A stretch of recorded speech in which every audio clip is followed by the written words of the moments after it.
All right, so I actually answered the first question where they were talking about generally what classify amino acid under all the parameters that you have studied. But this one is just classify what just do only two classes of amino acid. So it's actually quite a simple one compared to that other one. All right. So the full question was write short notes on any two classes of what amino acid of your choice. Now let me just sound this warning. They are saying write short notes. They are not saying you should go and list the examples. All right. At least when you define, when you list it, you define. You talk about the examples. You talk about the properties. Talk about the functions before you go to the next one. Do you understand? At least that's short notes enough to fetch your marks.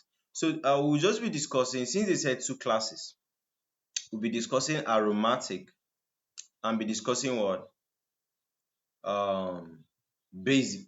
Okay, basic and aromatic.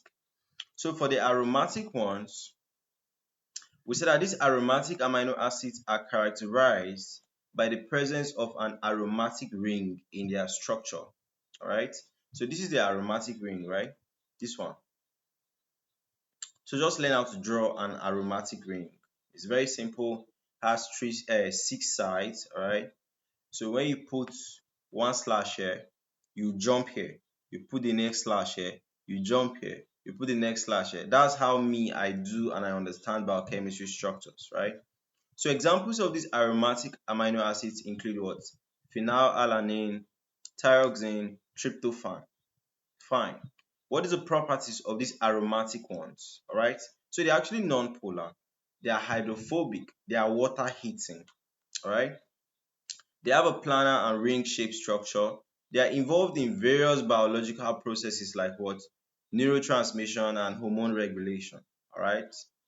What is their function? They are precursors for what? Neurotransmitters like what? Dopamine and serotonin. If you look at the pathway for formation of dopamine, okay, you see that these aromatic amino acids are involved. They are also involved in protein to protein interactions and they play a role in enzyme catalysis, right? So basic amino acid now. Basic amino acids are what? Characterized by the presence of what? An amino group. This is the formula for an amino group. H2, NH2, right? And you must actually put a dash. Why are you putting the dash? You are putting the dash because it shows that this thing can actually be able to what? Undergo a chemical reaction, okay? So it actually carries a positive charge at physiologic pH, right? Examples of these amino acids, basic amino acids include what? The La. I think that was the mnemonics I used. La. L is lysine. A is arginine. H is what? Histidine. All right. So you can see them. This is what? Okay, no, this is the basic one, right? Talking about the basic one. NH2. See the NH2 here. See the NH2. All right. So that's the basic. What are the properties? They are water loving. All right. They are polar. They are hydrophilic. All right. They are positive at physiological pH. So when they say you should discuss at least two classes of amino acids, just pick the ones that are opposite to each other, so that your discussion will have what? A clear contrast. All right. They are involved in various biological processes like what?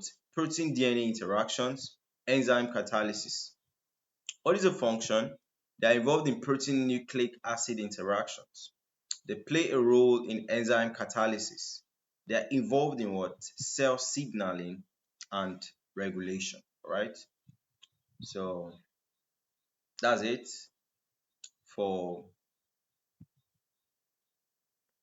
two classes of discussion on two classes of amino acids.